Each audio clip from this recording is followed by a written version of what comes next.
When you're building an academic argument, you've got to be careful. There are these hidden traps that can catch you completely off guard. They're called logical fallacies, and trust me, they can make even a really well-researched point just fall apart. So today, we're going to learn how to spot and avoid 4 of the most common ones. You know that feeling, right? You're reading something for class, or you hear a point in a debate, and you think, yeah, that sounds right, but something in the back of your mind just feels a little off? Well, that's almost always a logical fallacy at work. It's an argument that's dressed up to look persuasive, but underneath it has a serious crack in its foundation. So what exactly is a logical fallacy? Simply put, it's a mistake in reasoning. And this is the important part. It's not about having the wrong facts. You can have all the right data in the world, but if the way you connect those dots is flawed, your argument is just not going to hold up. And let me tell you, this is a huge deal at university. Whether you're digging into a journal article, writing a big essay, or just trying to make a point in a class discussion, you're expected to think critically. That means you have to analyze arguments, not just swallow them whole. Spotting these traps is a fundamental part of that skill. All right, let's dive into our first trap. This one is all about timing. The fancy name is the post hoc fallacy, but I just like to call it the timing trap. It's super common, and I guarantee you've seen it, probably a million times.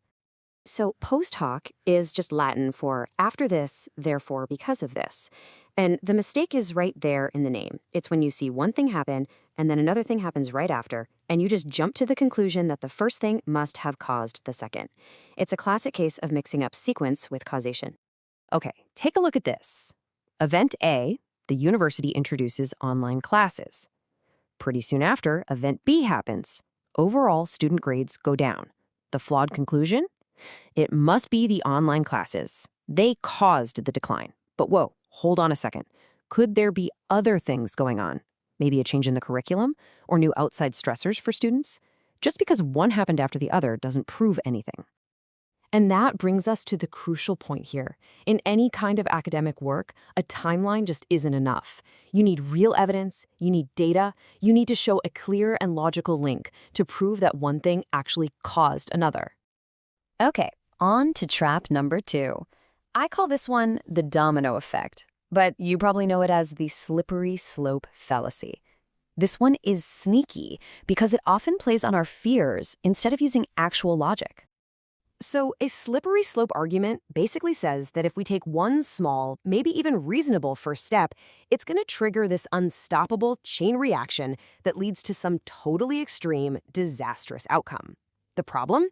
There's usually zero evidence to back up that this chain reaction is actually going to happen.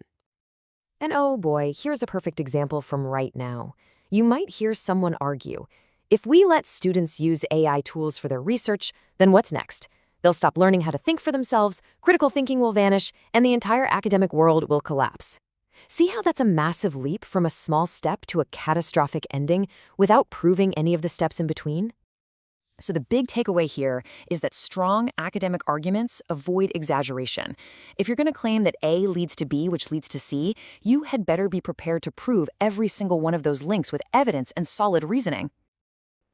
All right, next up, we've got a pair of related fallacies. I'm lumping them together as the causation traps because, well, they both mess up the whole idea of cause and effect. We're talking about the single cause fallacy and the wrong direction fallacy.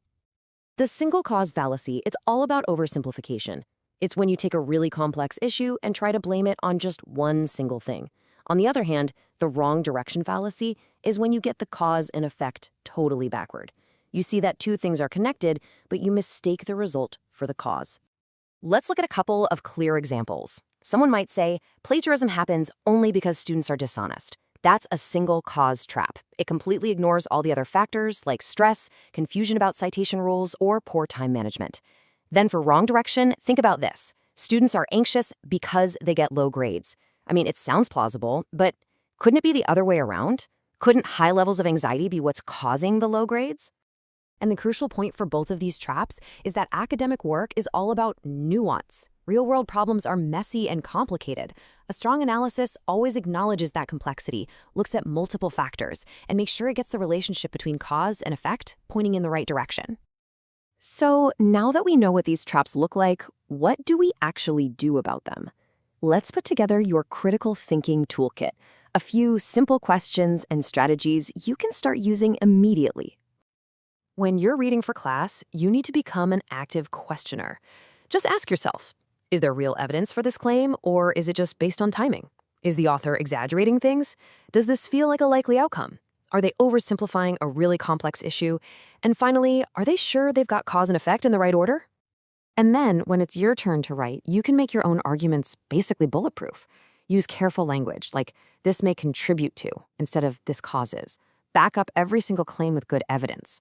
Show that you understand the issue as complex by mentioning other factors, and even consider alternate explanations. That shows real intellectual confidence. All right, let's bring it all home. Learning to spot these fallacies isn't about being nitpicky or just tearing down other people's arguments. It's about building stronger, more persuasive, and way more credible arguments of your own. So let's do a super quick final review.